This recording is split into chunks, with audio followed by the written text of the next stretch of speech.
ఇప్పుడు రెండవ సెషన్గా చివరి వర్తమానంగా కన్యక గర్భవతి అయి కుమారుణ్ణి కనును, ఆయనకు ఇమ్మానుయేల్ అని పేరు పెట్టుదువు అనేటువంటి మాట ఉదయకాలము యెషయా గ్రంథం 7వ అధ్యాయం 14వ వచనంలో చూస్తున్నాం. ఇప్పుడు ఆయనకు యేసు అని పేరు పెట్టినారంట. ఏం పేరు పెట్టినారు? యేసు. చదవండి, మాథ్యూ గాస్పెల్ చాప్టర్ 1:21. ఆమె యొక్క కుమారుని కన్ను తన ప్రజలను వారి పాపం నుండి ఆయన్ని రక్షించును గనుక ఆయనకు యేసు అని పేరు పెట్టుదు అని. లూక్ గాస్పెల్ చాప్టర్ 1, లూకా సువార్త 1వ అధ్యాయము, లూకా సువార్త 1వ అధ్యాయము 31వ వచనం. ఇదిగో నీవు గర్భము ధరించి కుమారుని కని ఆయనకు యేసు అను పేరు పెట్టుదు. కాబట్టి యేసు అనే మాటను ధ్యానించుకుందాం.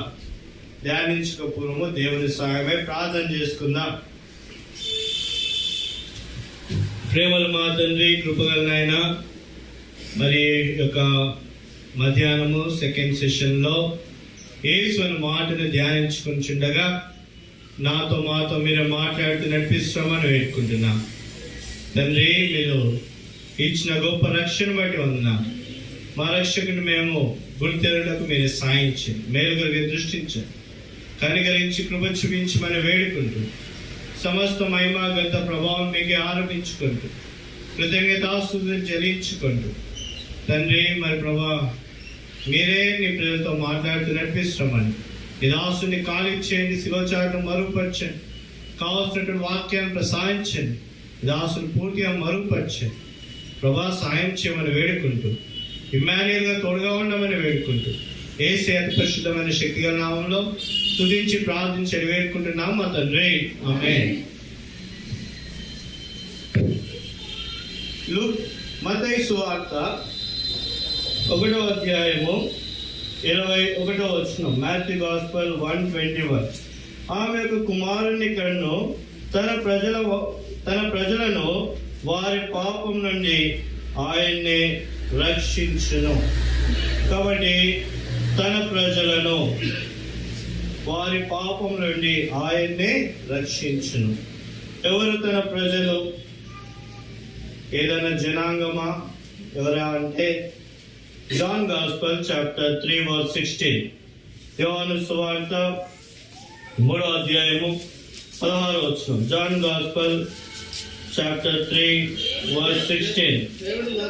దేవుడు లోకంలో ఎంతో ప్రేమించాడు. చాలా. కాబట్టి ఇప్పుడు ఎవరంట తన ప్రజలు? లోకంలో ఉన్న వారందరూ కూడా తన ప్రజలు. దేవుడు లోకంని ఎంతో ప్రేమించాడు, కాగా ఆయన తన అద్వితీయ కుమారునిగా పుట్టిన వాని యందు విశ్వాసం ఉంచి ప్రతివాడు నశింపక నిత్య జీవం పొందినట్లు ఆయనను అనుగ్రహించాను. నశింపక నిత్య జీవం పొందినట్లు ఆయనను అనుగ్రహించాను. కాబట్టి దేవుడు తన ప్రజలను విడిపించడానికి వచ్చినాడు. ఎవరు తన ప్రజలంటే లోకంలో ఉన్న వారందరూ కూడా తన ప్రజలే. ఇంకా ఎవరంట తన ప్రజలు? చదవండి, లూక్ గాస్పెల్ చాప్టర్ 19:10. లూకా సువార్త 19వ అధ్యాయము 10వ వచనం. Luke gospel chapter 19:10.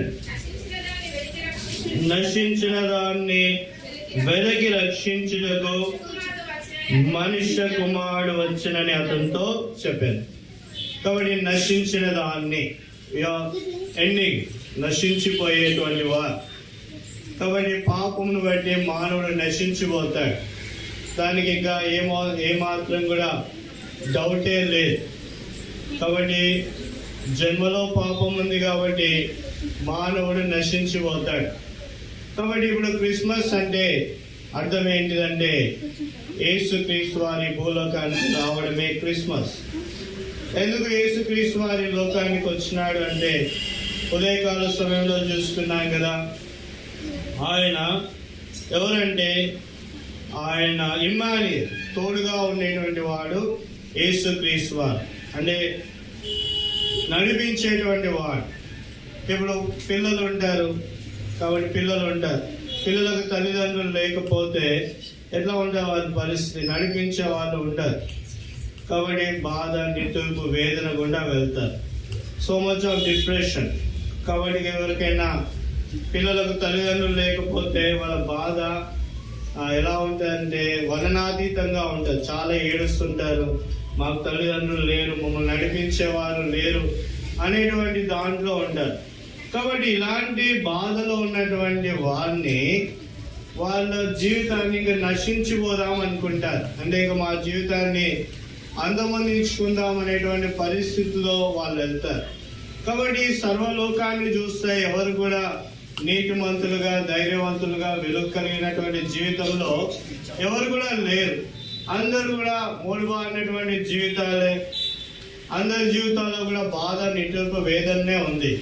కాబట్టి ఇప్పుడు నశించిపోతున్న ఈ మానవుని రక్షించడానికి ప్రభు అయిన యేసుక్రీస్తు వారు ఈ లోకానికి వచ్చినాడు. కాబట్టి రక్షకుడుగా ప్రభు అయిన యేసుక్రీస్తు వారు ఈ లోకానికి వచ్చినాడు. ఆయన రక్షకుడుగా వచ్చినాడు. ఆయన ఎలా ఉన్నాడంటే మానవుడికి తోడుగా ఉన్నాడు, ధైర్యపరిచేవాడుగా ఉన్నాడు, పనుల్లో సాయం చేసేవాడుగా ఉన్నాడు, ఆశీర్వదించేవాడుగా ఉన్నాడు. అంతేకాదు జీవితంలో సమస్తంలో ఆయన తోడుగా ఉండి వారిని రక్షించే దేవుడుగా ఉన్నాడు. కాబట్టి ఆ యొక్క కన్యక గర్భవతి కుమారుని కన్ను ఆయనకు యేసు అనే పేరు పెట్టబడను. కాబట్టి యేసు అంటే రక్షించేవాడు. ఎవరిని రక్షించేవాడు? నశించిపోతున్న ప్రజల్ని, ఈ లోకాన్ని ఆయన రక్షించేటువంటి దేవుడుగా ఉన్నాడు. ఈ లోకంలో ఎవరున్నారు? 1 తిమోతి రాసిన పత్రిక 1వ అధ్యాయము 15వ వచనం. 1 తిమోతి చాప్టర్ 1 వర్స్ 15. 1 తిమోతి 1వ అధ్యాయము 15వ వచనం. పాపులను రక్షించుటకు క్రీస్తు యేసు లోకమునకు వచ్చిన వాక్యము నమ్మదగినది, పూర్ణాంగీకారములకు యోగ్యమైనది ఉన్నది. అటు వాళ్ళు నేను ప్రధాన. కాబట్టి ఎవరికి రక్షణ అంటే పాపులను రక్షించుటకు క్రీస్తు యేసు లోకానికి వచ్చినాడు. కాబట్టి ఇప్పుడు ఎవరున్నారు? పేతురు ఉన్నాడు. పేతురు ఏమంటున్నాడు? పాపులను రక్షించడానికి ప్రభు అయిన యేసుక్రీస్తు వారి లోకానికి వచ్చినాడు. కాబట్టి ఈయన పేతురు ఏమంటున్నాడు? అట్టి వాళ్ళు నేను ప్రధానుడను. అటు వాళ్ళు నేను ఎలాంటి వాడినంట? ప్రధానుడని అంటున్నాడు. కాబట్టి నీ నా జీవితంలో రక్షింపబడాలి అంటే మన హృదయాంతరంగంలో ఏముండాలి అంటే పాపులను రక్షించడానికి ప్రభు వచ్చినాడు. పాపులను రక్షించడానికి ఎవరు వచ్చినాడు? ప్రభు వచ్చినాడు. పాపుల్లో నేను ఎలాంటి వాళ్ళని అనుకోవాలంట? ప్రధాన పాపిని అనుకోవాలి. నీ నా జీవితంలో రక్షణ రావాలి అంటే పాపుల్లో ఎలాంటి వాళ్ళని అనుకోవాలా? ప్రధానుని అనుకున్నాను. ఐఎమ్ ద గుడ్ పర్సన్, నేను నీతివంతుణ్ణి అంటే మన స్వనీతి దైవనీతిని నెరవేర్చదు. మన స్వనీతి దేన్ని నెరవేర్చదు? దైవనీతిని నెరవేర్చదు. కాబట్టి అనేకమైనటువంటి జీవితాలు ఎందుకు రక్షణ రావట్లేదంటే వాళ్ళు మేము పాపులమని ఒప్పుకోరు. అంటే మేము తప్పు చేస్తున్నాం అనేటువంటి భావన వాళ్ళు రాదు. అంటే వాళ్ళు ఎప్పుడు తమ స్వంత నీతిని మాత్రమే ఆధారం చేసుకుంటారు. కాబట్టి వాళ్ళ జీవితంలో రక్షణను కోల్పోయిన వారుగా ఉంటారు. కాబట్టి ఇప్పుడు ప్రభువును రక్షకునిగా అంగీకరించాలి అంటే పాపులను రక్షించడానికి ప్రభు అయిన యేసుక్రీస్తు వారి లోకానికి లోకరక్షకుడిగా వచ్చినాడు. అయితే పాపుల్లో నేను ఎలాంటి వాడినంట? ప్రధాన పాపిని. కాబట్టి నువ్వు చేసిన ఏ పాపమును కానీ ప్రభు దగ్గర చింతతో, బాధతో ఎప్పుడైతే ఒప్పుకుంటావో ప్రభు మన జీవితంలో ఆయన తన కార్యములు చేసేటువంటి దేవుడుగా ఉన్నాడు. చూడండి ఆయన గురించి ఏమని రాయబడి ఉంది? Matthew gospel chapter 1 verse 1. మత్తయి సువార్త 1వ అధ్యాయము 1వ వచనం. చాలు. అబ్రహాము కుమారుడు దావీదు కుమారుడైన యేసుక్రీస్తు వంశావళి. కాబట్టి ఇప్పుడు దావీదు కుమారుడు అనేటువంటి మాటను ఇక్కడ చెప్పట్లేదు, కానీ అబ్రహాము కుమారుడు ఎవరంటే యేసుక్రీస్తు వారు అబ్రహాము కుమారుడు. ఈయనకు అనేకమైనటువంటి పేర్లున్నాయి యేసుక్రీస్తు వారికి. కాబట్టి ఆయన కన్యక గర్భవతి కుమారుని కనును, ఆయనకు యేసు అను పేరు పెట్టును. కాబట్టి ఆయనకి యేసు అనే పేరుంది. తర్వాత ఆయనకి ఏమని పేరుంది? ఇమ్మాన్యుయేల్ అని పేరుంది. యేసు అంటే లోకరక్షకుడు. ఇమ్మాన్యుయేల్ అంటే ఏంటిది? దేవుడు మనకు తోడుగా ఉండేటువంటి వాడు. అంతేకాదు ఆయనకు రాజు అనేటువంటి పేరు ఉంది. ఉదయకాల సమయంలో చూసుకున్నాం కదా. అవును నేను రాజునే అని అన్నాడు. లూకాసు వార్త 17వ అధ్యాయంలో పిలాతుతో అంటున్నాడు, అవును నేను రాజునే. 17:37లో అవును నేను రాజునే, సత్యాన్ని ప్రకటించడానికి లోకానికి నేను వచ్చినానని చెప్పినాడు ప్రభువైన యేసుక్రీస్తు వారు. కాబట్టి అసత్యంలో ఉన్నటువంటి మానవునికి సత్యాన్ని చెప్పడానికి, సత్యంలో నడిపించడానికి ప్రభువైన యేసుక్రీస్తు వారు ఈ లోకానికి వచ్చినాడు. Is a king. యేసుక్రీస్తు వారు ఎవరంట? కింగ్. యేసుక్రీస్తు వారు ఎవరు? లోకరక్షకుడు.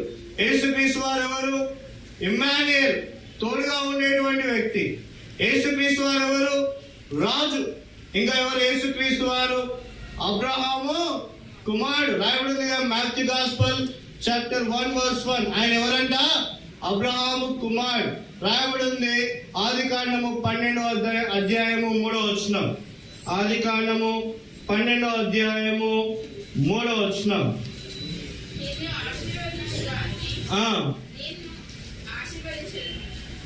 నిన్ను ఆశీర్వదింపు వారిని ఆశీర్వదించదను, నేను దూషించు వారిని శపించదను. భూమి యొక్క సమస్త వంశములు నీయందు ఆశీర్వదింపబడని అబ్రహాముతో అనగా. ఇది యేసుక్రీస్తు వారిని సూచించేటువంటి వచనం. ఏమని రాయబడింది? భూమి యొక్క, చెప్పండి నాతోటి, భూమి యొక్క సమస్త వంశములను నిన్ను బట్టి ఆశీర్వదించదను. కాబట్టి భూమి యొక్క సమస్త వంశములు నీ యందు ఆశీర్వదింపబడను. ఏంటంట? భూమి యొక్క సమస్త వంశములు నీ యందు ఆశీర్వదించదు. నీ యందు అంటే మాట అర్థమైంది. నీ యందు ఆశీర్వదించదను అని అంటే నీ యందు జన్మించిన కుమారుని బట్టి ఆశీర్వదించదను. దేని బట్టి? నీ యందు జన్మించిన కుమారుని బట్టి ఆశీర్వదించదను. అంటే మనం కూడా ఎవరి పిల్లలమంట? మనం కూడా ఎవరి పిల్లలము? అబ్రహాము కుమారులం. అబ్రహాము కుమారుడు ఎవరు? యేసుక్రీస్తు వారు. యేసుక్రీస్తు వారి రక్తము ద్వారా మనం ఏం చేయబడినాం? కడగబడినాం. కాబట్టి మనం కూడా ఎవరి సంతానం అంట? అబ్రహాము సంతానం. తర్వాత మనం కూడా సువార్త చెప్తే మనకు కూడా ఏంటంట? ఆత్మీయమైనటువంటి పిల్లలు మనకు కూడా కలుగుతారు. భూ సంబంధమైనటువంటి ఆశీర్వాదాల గురించి ప్రభు ఎప్పుడు మాట్లాడలేదు. కాబట్టి భూ సంబంధమైనటువంటి విషయంలో ఒకవేళ నీకు పిల్లలు లేకపోతే నువ్వు బాధపడాల్సిన అవసరమే లేదు. కాబట్టి యేసు రక్తం ద్వారా ఎవరైతే కడగబడినారో, సువార్త ద్వారా ఎవరినైతే ప్రభులోకి తీసుకొని వచ్చినారో వాళ్ళందరూ కూడా దేవుని పిల్లలే అవుతారు. కాబట్టి అబ్రహాము మన పితరుడైనాడు. ఎలా అయినా మనకు పితరుడైనాడు. నీ అందు సమస్త వంశములను నేను ఏం చేస్తాను? ఆశీర్వదిస్తాను. మనం ఆశీర్వదింపబడినామంటే బికాజ్ ఆఫ్ హూ ఇస్. మనం ఆశీర్వదింపబడినామంటే ఎవరి ద్వారా ఆశీర్వదింపబడినాం? ఆశీర్వదింపబడడం ఏంటిది? నశించిన దాన్ని వెతికి రక్షించిన మనుష్య కుమారుడు ఈ లోకానికి వచ్చినాడు. అంటే నశించిపోయేవాడు ఎక్కడికి వెళ్ళాలా? పాతాళానికి వెళ్ళాలా? అంతే కదా. పాపం చేసిన ప్రతి వాడు ఎక్కడికి వెళ్ళాలా? పాతాళానికి వెళ్ళాల్సిందే. పాతాళం నుంచి మనము ఏం చేయబడినాము? బయటికి వచ్చినాం. బయటికి వచ్చి ఆశీర్వదింపబడి ఎక్కడ చేర్చబడుతున్నాం? పరలోక రాజ్యంలో చేర్చబడుతున్నాం. అంటే దేవునితో యుగాయుగం ఉండేటువంటి భాగ్యము మనకు దొరికింది. ఒకనాడు పాపులము, అన్య జనాంగము, దేవునికి దూరవస్తులము, మనకి ఏం దొరికిందంట? నిత్య రాజ్యం దొరికింది. అంటే మనం ఎవరి ద్వారా ఆశీర్వదింపబడినాం? యేసుక్రీస్తు వారు. యేసుక్రీస్తు వారు లేకపోతే మనకు రక్షణ లేదు. యేసుక్రీస్తు వారు లేకపోతే మనకేం లేదు? రక్షణ లేదు. రక్షణ లేకపోతే మనం ఎక్కడికి వెళ్ళాలో? పాతాళంకి వెళ్ళాం. కాబట్టి యేసుక్రీస్తుని బట్టి మనం రక్షింపబడ్డాం. కాబట్టి ఆ రక్షణకు కారకుడైన యేసుక్రీస్తు వారు ఎవరి కుమారుడంట? అబ్రహాము కుమారుడు, నీ యందు ఆశీర్వదించెదను. కాబట్టి ఆయన ఎవరంట? యేసుక్రీస్తు వారు అబ్రహాము కుమారుడు. కాబట్టి ఇక్కడ ఒక మాట రాయబడి ఉంది, 17వ అధ్యాయము 19వ వచనం. ఆదికాండము 17వ అధ్యాయము 19వ వచనం.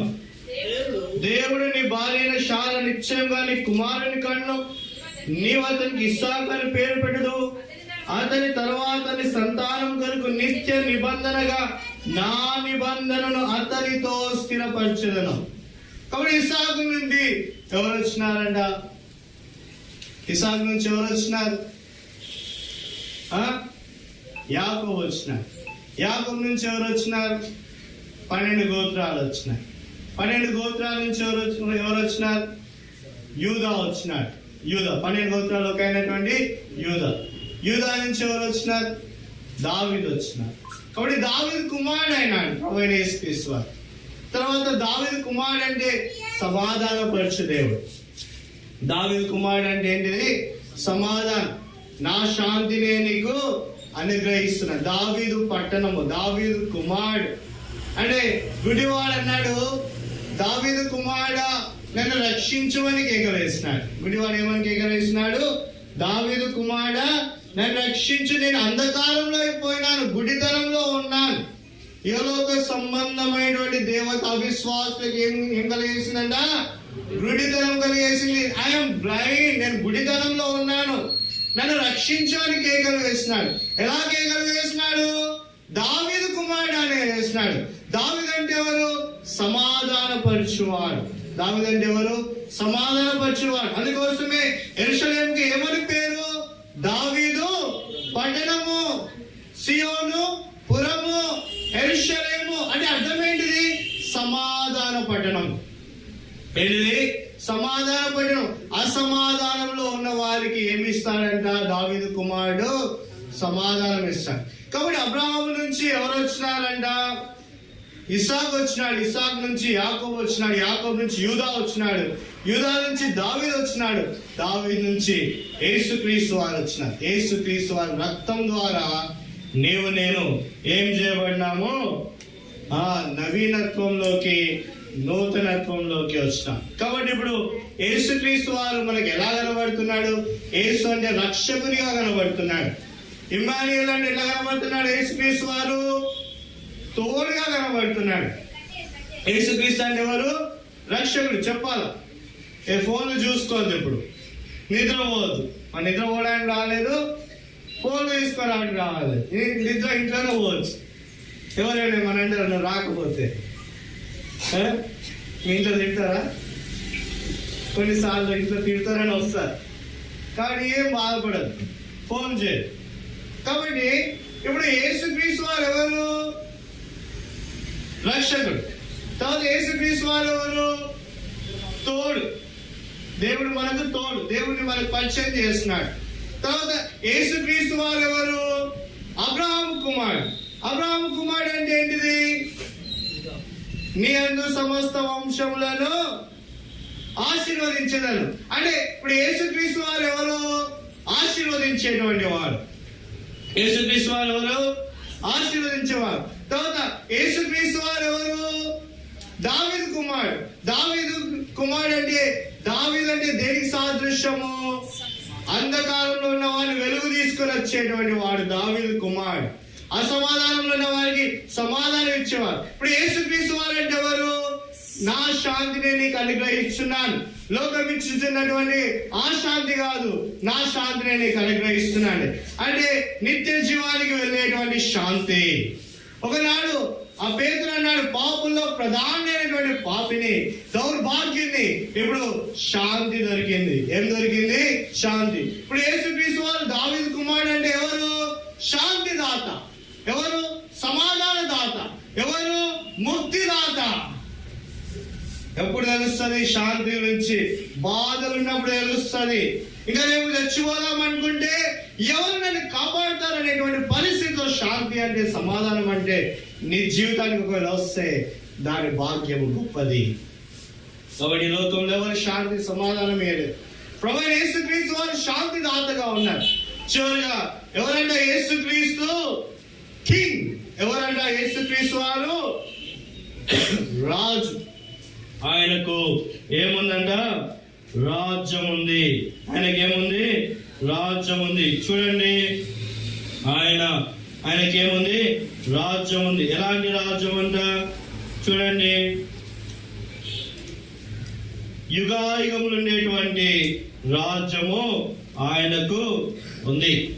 కాబట్టి ఇక్కడ రాయబడి ఉంది, కొలస్సీలకు రాసిన పత్రిక 1వ అధ్యాయం 16వ వచనంలో ఏమంటున్నాడు? తండ్రి కుమారుని ద్వారా మనకి ఏం దొరికిందంట? సమాధానం దొరికింది. మొదటి యోహాను రాసిన పత్రిక 2వ అధ్యాయము 2వ వచనం, 1 John 2:2. మొదటి యోహాను రాసిన పత్రిక 2వ అధ్యాయము 2వ వచనం, ఆయన మన పాపములకు శాంతికారమై ఉన్నాడు. మన పాపములకు మాత్రమే కాదు, సర్వలోకములకు శాంతికరమైనాడు. కాబట్టి దావీదు కుమారుడు ఎలా ఉన్నాడంట? ఇక్కడ మన పాపములకు ఎలా ఉన్నాడు? శాంతికరమై ఉన్నాడు. కాబట్టి సమాధానమై ఉన్నాడు. మన పాపములకు మాత్రమే కాదు, సర్వలోకమునకు శాంతికారమై ఉన్నాడు. కాబట్టి నువ్వెవరైనా, నువ్వే కులంలో జన్మించినా, నువ్వు ఎలా ఉన్నా, నువ్వు నల్లగున్నా, నువ్వు తెల్లగున్నా, నువ్వు ఆస్తిపరుడైనా ఆస్తిపరుడు కాకపోయినా, నువ్వు ఎక్కడ ఉన్నా ఏంటంట? దేవుడు సర్వలోకములకు శాంతికరమై ఉన్నాడు. దేవుడు నన్ను కూడా ప్రేమిస్తాడా? ఎస్, దేవుడు నిన్ను కూడా ప్రేమిస్తాడు. దేవుడు పేదవాళ్ళని ప్రేమిస్తాడా? ఎస్, ప్రేమిస్తాడు. పేదవాళ్ళకి దొరికిన దేవుడు ధనికునికి కూడా దొరుకుతాడా? దొరుకుతాడు. నలుపున్న వారికి దొరికిన దేవుడు తెలుపున్న వారికి దొరుకుతాడా? దొరుకుతాడు. కాబట్టి సర్వలోకమునకు దేవుడు ఎలా ఉన్నాడంట? శాంతికారంగా ఉన్నాడు. కాబట్టి దేవునికి నువ్వేందో తెలుసు. దేవునికి ఏం తెలుసు? నువ్వేందో తెలుసు. John gospel 2:24. John gospel 2:24. యోహాను సువార్త 2వ అధ్యాయము 24వ వచనం. అయితే యేసు అందరిని ఎరిగిన వాడు గనుక ఆయన తను వారి వశం చేసుకోలేదు. కాబట్టి దేవునికి అందరూ తెలుసంట. 25వ వచనంలో చదవనన్నా, కనుక ఎవడు మనుషుని గురించి ఆయనకు సాక్ష్యం ఇయ్యనక్కర్లేదు. God know your inner heart. ఇక్కడ చాలా మంది ఉన్నారు, దేవుని అనుగ్రహం ఉంటే చాలు అనుకునే వాళ్ళు ఉన్నారు. క్రిస్టమస్ పండుగకు వచ్చినామనుకున్న వాళ్ళు ఉన్నారు. నాకు దేవుడు ఆల్రెడీ దొరికిందో, ఇంకా దేవుడు అవసరం లేదనుకునే వాళ్ళు ఉన్నారు. ఇంకొంతమంది ఏదో ఈరోజు పండుగ కాబట్టి దేవుడి మాటలు విందాము, తర్వాత పోదాము, రేపు పొద్దుగాల నా ప్యాక నేను ఆడుకుంటాను, నా పత్తాలు నేను ఆడుకుంటాను, నా తాగుడు నేనే తాగుతాను, నా తిరుగుడు నేనే తిరుగుతాను, లోకంలో చేసే జల్సాలన్నీ చేస్తానని అనుకుంటాను. అందరూ శాంతి సమాధానం కొరకు రారు, అంతేనా? చదవండి, దానియేలు 12:2. దానియేలు గ్రంథం 12వ అధ్యాయము 2వ వచనం. దానియేలు గ్రంథం 12వ అధ్యాయము 2వ వచనం. మరియు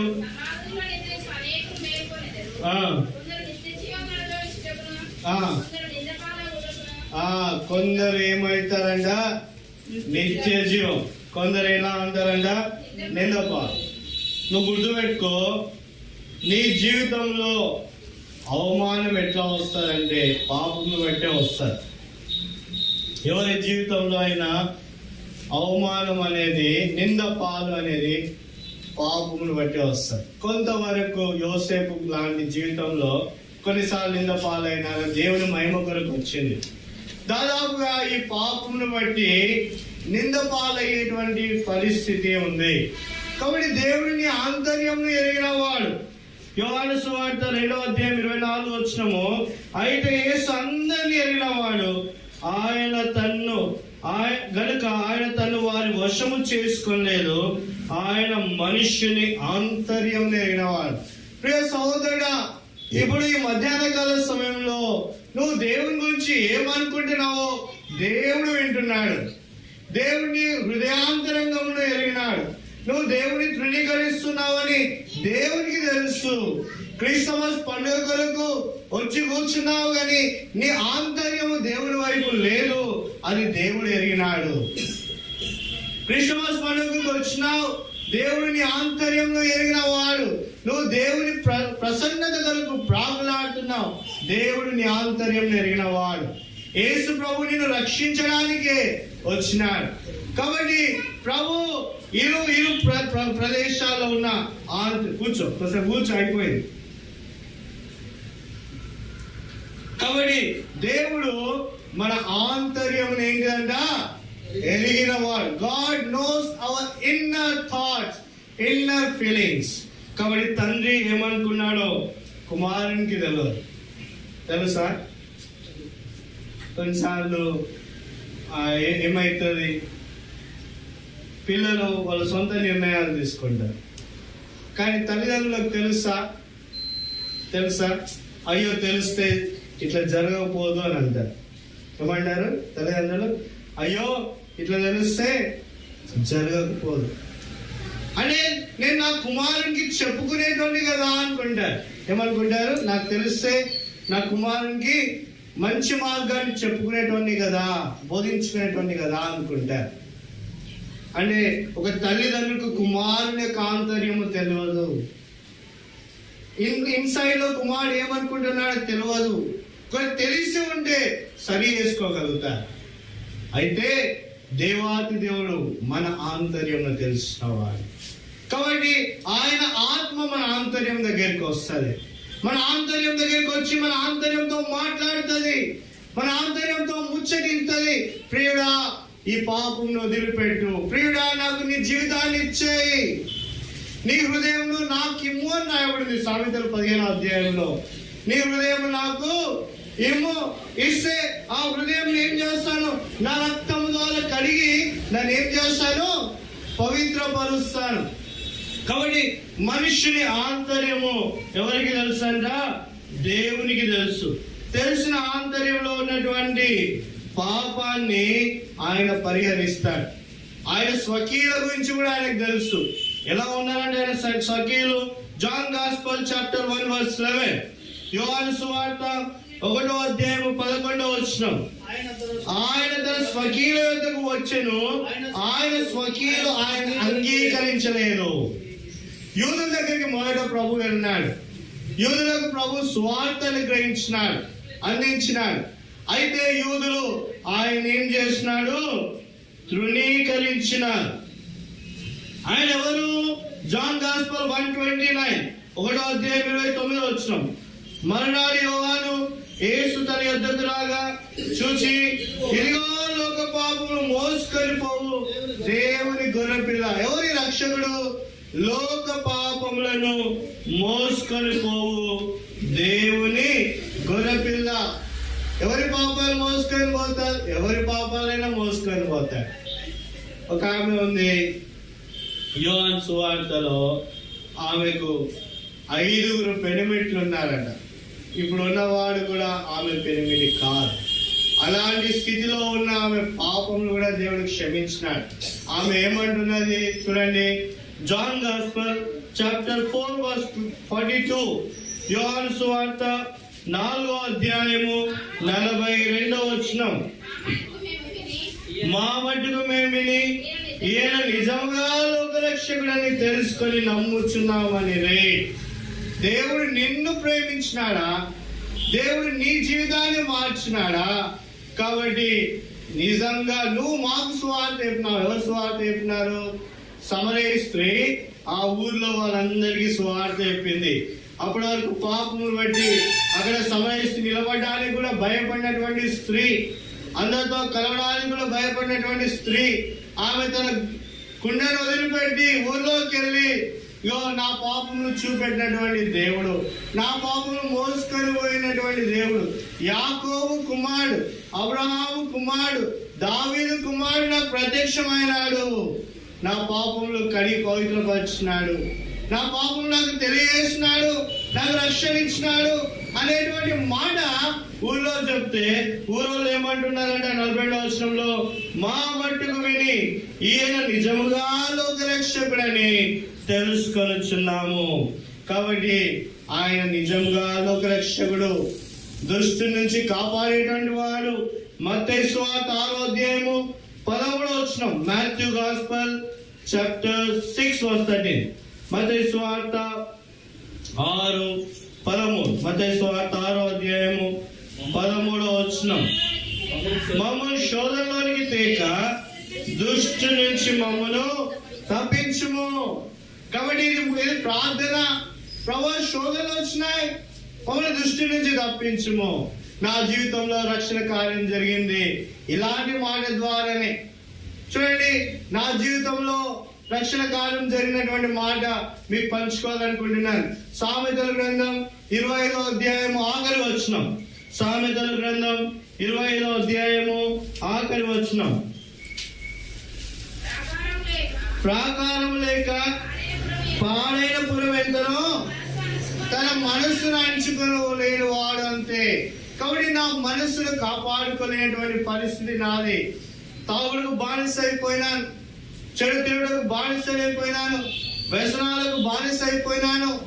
నా జీవితాన్ని దుష్టుడు కైవసం చేసుకున్నాడు. నా జీవితాన్ని దుష్టుడు కైవసం చేసుకున్నాడు. శాంతి లేదు, సమాధానం లేదు. అయితే ఆ దినాన ఈ మాట 6వ అధ్యాయము 13వ వచనం, మమ్మల్ని శోధనలోకి తేగ దుష్టుని మమ్మను తప్పించుము. దుష్టు నుంచి తప్పించమంటే ఈ దుష్టుడు తెచ్చేటువంటి ప్రతి విధమైన పాపం నుండి నన్ను తప్పించయ్యా అని ప్రార్థన చేసినప్పుడు యేసు రక్తము నా జీవితాన్ని కడిగింది, నా పాపాన్ని కడిగింది, నా మరణాన్ని శుభ్రం చేసింది. దుష్టుడి నుంచి నన్ను తప్పించి నా యొక్క అవమానాన్ని తొలగించింది. నేను చేసిన పాపానికి ఎంతో అవమానం పొందాను. అవమానం అంటే ప్రభువు శిలువలో భరించినాడు. నాకు రావాల్సిన నింద ప్రభువు శిలువలో భరించినాడు. ఆయన రక్షకుడిగా నా జీవితంలో వెలుగు నాలో నింపినాడు. కాబట్టి యెషయా గ్రంథం 53వ అధ్యాయము 11వ వచనంలో ఈ మాట రాయబడింది. చూడండి, book of Isaiah chapter 53 verse 11. 53:11. అతడు తనకు కలిగిన వేదనను చూచి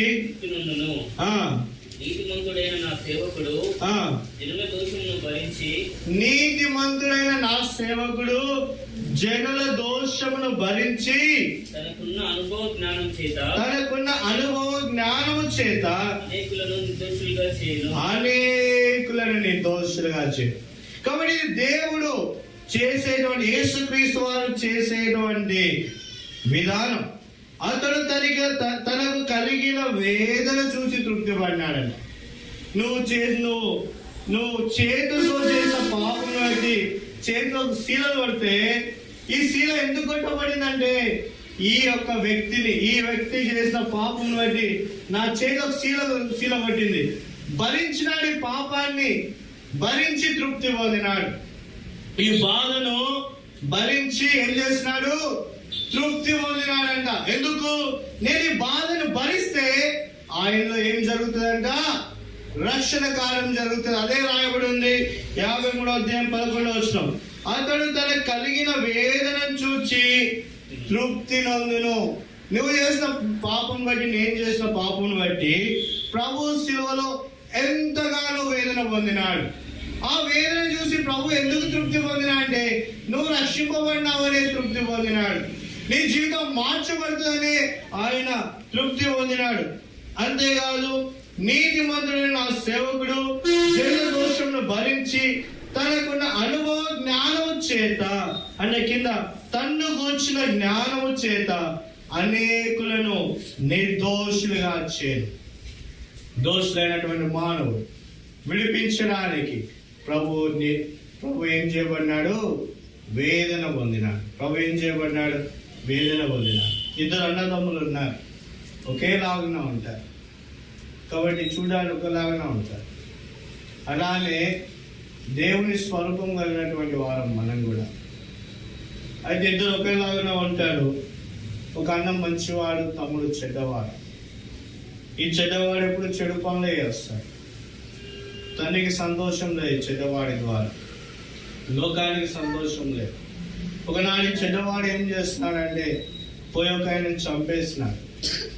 చంపేస్తే ఏం జరిగిందంటే ఈ చెడ్డవాడు జైలుకు వెళ్ళాల్సినటువంటి పరిస్థితి. చంపేసినాడు, వచ్చినాడు అన్న దగ్గరికి. చంపేసి అన్న దగ్గరికి వచ్చి, అన్న నేను ఒకరిని చంపేసినాను, ఇంకా నేను జైలే శరణం, నాకు ఒలి శిక్ష నాకు శరణం అని అన్నను బ్రతిమాలినాడు. అప్పుడు అన్న అన్నాడు, తమ్ముడు నీ కత్తి నాకివ్వు, నీ రక్తం యొక్క వస్త్రం నాకివ్వు, నేను ధరిస్తాను, నీ విషయమే నేను ఆ కల్వరి శిలువకు వెళ్తానని చెప్పినాడు. వెళ్ళినాడు, బాధను భరించినాడు. ఎలాంటి బాధ? ఉరికి వెళ్ళినాడు, మరణం గావించబడినాడు. ఏమైనాడు అన్న? మరణం గావించబడినాడు. మరణం గావించబడినప్పుడు అన్న అనుకుంటున్నాడు, నా తమ్ముణ్ణి రక్షించడానికి నేనేమైపోయినానో మరణించినాను. అట్లానే ప్రభువైన యేసుక్రీస్తు వారు దోషులమైన మనల్ని రక్షించడానికి ఆ కల్వరి శిలువను ఆయన ఎక్కినాడు. కాబట్టి ఆయన రక్షకుడు ఎలా అయినాడు? ఆయన జన్మలో రక్షణ ఉంది, ఆయన మరణంలో రక్షణ ఉంది. ఆయన కార్చిన రక్తము ద్వారా మనం ఏం చేయబడినాము? నిర్దోషంగా తీర్చబడినాం. కాబట్టి ప్రభు ఆ శిలువను భరించేటప్పుడు బాధతో భరించలేదు, వేదంతో భరించలేదు. అనుకుంటారు ప్రభువు బాధతో శిలువను మోస్తున్నారు అనుకుంటున్నారు. కాదు. ఇక్కడ ఎట్లా ఉన్నది? ఏమని రాయబడింది? యెషయా 53:11, అతడు తన కలిగిన వేదన చూసి తృప్తి పడుతున్నాడు. తల్లి వచ్చింది, మరియ గారు వచ్చింది, కుమారుడా శిలువను మోస్తున్నా, అమ్మా నా కొరకు చింతపడకండి అని చెప్పినాడు. మీ కొరకు, మీ పిల్లల కొరకు చింతపడి నేను తృప్తిగా కుమారుల యొక్క దోషాన్ని భరిస్తున్నాను, నేను తృప్తిగా సంఘం యొక్క దోషాలు భరిస్తున్నాను. కాబట్టి ఇష్టంతోటి దేవుని పాపాలు క్షమించినాడు, ఇష్టంతోటి దేవుని పాపాలు భరించినాడు. కాబట్టి మన దేవుడు మన దోషాలను భరించడానికి ఎలా భరించినాడ? తృప్తిగా భరించిన, ఇష్టముతో దేవుడు మన దోషాలను ఏం చేస్తున్నాడు? భరించినాడు. తనకున్న అనుభవ జ్ఞానము చేత ప్రభు శిలువలో తన ప్రాణాన్ని పెట్టి రక్తాన్ని గార్చి సమాధి చేయబడి 3వ దినాన తిరిగి లేచి మన నీవును అప్పగించలేదు, ఆయన్ని అర్పించుకున్నాడు మన పాపము బట్టి. తీతు రాసిన పత్రిక 2వ అధ్యాయము 14వ వచనం. తీతు 2:14. తీతు 2:14. తీతు 2వ అధ్యాయము 14వ వచనం. ఆయన సమస్తమైన దుర్నీతి నుండి మనల్ని విమోచించి సత్క్రియల యందు ఆసక్తి గల ప్రజలను తన కోసము పవిత్రపరచుకొని తన సొత్తుగా చేసుకొంటకు తను తానే మన కొరకు అర్పించుకొనెను. కాబట్టి సమస్తమైనటువంటి దుర్నీతిలో నుండి మనల్ని ఏం చేస్తాడంట? విమోచిస్తాడు. విమోచించి ఒక ప్రత్యేకమైనటువంటి జనాంగంగా మారుస్తాడు. కాబట్టి ప్రభు విమోచించిన వారు ప్రత్యేకమైనటువంటి జనాంగంగా మార్చబడతారు, లోకం నుంచి వేరైపోతారు, వెలుగుమయంలోకి వస్తారు, జ్యోతులుగా వస్తారు. కాబట్టి ఇక్కడ రాయబడి ఉంది 12వ వచనంలో 14వ వచనంలో, సత్క్రియల అందాసక్తి గల ప్రజలను తన కోసం ఏం చేసుకున్నాడంట? పవిత్రపరుచుకున్నాడు. ఆయన కోసం పవిత్రపరుచుకున్నాడు. మన యొక్క దోషంలో ఆయన భరించి ఆయన కొరకు మనల్ని ఏం చేసుకున్నాడు? ప్రత్యేకపరుచుకున్నాడు. ప్రత్యేకమైన జనాంగంగా ఆయన చేసుకున్నాడు. కాబట్టి మన కొరకు ఆయన ఏం చేసుకున్నాడంట? అర్పించుకున్నాడు. మన కొరకు ఆయన ఏం చేస్తున్నాడు? అర్పించుకున్నాడు. కాబట్టి ఆయన యొక్క అర్పణను బట్టి మనము ఏం చేయబడినాము? పవిత్రపరచబడతాం. కాబట్టి యేసుక్రీస్తు యొక్క క్రయధనము మనల్ని ఏం చేస్తుంది? ప్రత్యేకపరుస్తారు. అంటే అర్థమైంది, అపవాది క్రియలు లయపరచబడతాయి. చూడండి 1 John 3:7-8, 1 యోహాను 3:7-8, 1 యోహాను 3వ అధ్యాయము. అపవాది మొదట నుండి పాపం చేయుచున్నాడు. అపవాది మొదట నుండి పాపం 7-8. చిన్నపిల్లలారా, ఎవరిని మిమ్మల్ని మోసపరచనీయకుడి. ఆయన నీతిమంతుడై ఉన్నట్టు నీతిని జరిగించు ప్రతి వాడును నీతిమంతుడు. ఎన్నో వస్తాం. అపవాది మొదటి నుండి పాపము చేయుచున్నాడు గనుక పాపము చేయవాడు అపవాది సంబంధి. అపవాది యొక్క క్రియలను లయపరచుటకై దేవుని కుమారుడు ప్రత్యక్షమైనాడు. Why Jesus Christ came this earth.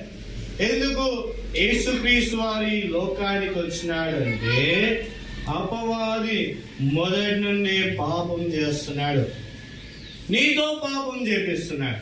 You are not sinner. నీవు పాపివి కాదండి, నీలో ఉన్న అపవాదిని ఏం చేస్తున్నాడు? పాపం చేపిస్తున్నాడు. నువ్వు తాగుడుకు బానిసైనావంటే నువ్వు కాదు, నీలో ఉన్నటువంటి అపవాది సాతాను వాటిని ఏం చేస్తున్నాడు? పాపం చేయమని ప్రోత్సాహపరుస్తున్నాడు. కాబట్టి ఈ అపవాదిని బట్టి నువ్వేమైపోతున్నావు? మోసపరిచి ప్రతి విధమైనటువంటి పాపాన్ని చేస్తున్నావు. ఎప్పుడైతే నీ జీవితంలో నుండి ఈ అపవాదిని బయటికి పంపించేస్తే నీ జీవితం ఏమైపోతుంది? నీతిగా మార్చబడతారు. కాబట్టి ఎలా బయటపడి పంపించుకుంటావు? యేసు క్రీస్తు దగ్గరికి రావాలి. అందుకోసం ఇక్కడ రాయబడింది, అపవాది యొక్క క్రియలను లయపరచుటకై దేవుడు కుమారుడు లోకానికి వచ్చినాడు. ఎందుకు వచ్చినాడంటే, దేవుని కుమారుడు అపవాది క్రియలను లయపరచుటకై దేవుని కుమారుడు ఈ లోకాని కోసం వచ్చినాడు. కాబట్టి యాకోబు ఒక మాట అన్నాడు. ఏమంటున్నాడు? Genesis chapter 49:18 ముగిస్తాము. ఆదికాండము 49వ అధ్యాయము 18వ వచనం. యెహోవా నీ రక్షణ కొరకు కనిపెట్టుచున్నాను. యెహోవా నీ రక్షణ కొరకు కనిపెట్టుచున్నాను. ఐజయా చాప్టర్ 45:17 45వ అధ్యాయము 17వ వచనం. యెహోవా వలన ఇశ్రాయేలు నిత్యమైన రక్షణ పొంది ఉన్నది. యాకోబు దేవుని రక్షణ కొరకు కనిపెట్టినాడు. ఇశ్రాయేలు నిత్యమైన రక్షణ పొంది ఉన్నది. వాట్ అబౌట్ యు అండ్ మీ? ఎలా ఉన్నావు? నీ జీవితంలో పాపంలో ఉన్నావా? అపవాదికి బానిసైపోయినావా? లోకానికి బానిసైపోయినావా? లోక సంబంధమైన వాటిలో బానిసైనావా? ప్రభు రక్షకుడుగా ప్రత్యక్షమైనాడు. ప్రభు అయిన యేసుక్రీస్తు వారు ఈ లోక రక్షకుడు. ఆయన ఉదయించినాడు. ఆయనలో 5 విషయాలు చూస్తున్నాం. ఆయన రక్షకుడు, ఆయన ఇమ్మానుయేల్, దేవుడు మనకు తోడైన వాడు. ఆయన అబ్రహాము కుమారుడు, మనల్ని ఆశీర్వదించేవాడు. ఆయన దావీదు కుమారుడు, మనల్ని సమాధానపరిచేవాడు. ఆయన రాజు, ఆయన రాజ్యాన్ని మనకి ఇచ్చేవాడు. ఆయన రాజ్యం నీకు కావాలనుకుంటే నీ పాపం బట్టి ఆయన రాజ్యంకి వెళ్ళావు. అపవాది క్రియ నీలో ఉంటే ప్రభు రాజ్యంలోకి వెళ్ళావు. ప్రభు ప్రేమతో నీ కొరకు వచ్చినాడు. ప్రేమతో సిలువలో తన త్యాగాన్ని చూపెట్టినాడు. కాబట్టి అతిక్రమంలో దాచిపెట్టువాడు వర్ధిల్లను, వాటిని ఒప్పుకొని విడిచిపెట్టువాడు కనికరం పొందుతాడు. ఎంతకాలం దాచుకుంటావు పాపాల లోపల? ఇంకా ఎంతకాలం నిన్ను మోసపరుచుకుంటావు నేను మంచివాడిని అని? ఒకసారి ప్రభువా నేను పాపినని చెప్పు. ప్రభు నీ పాపాలన్నీ కడిగి పవిత్రపరుస్తాడు.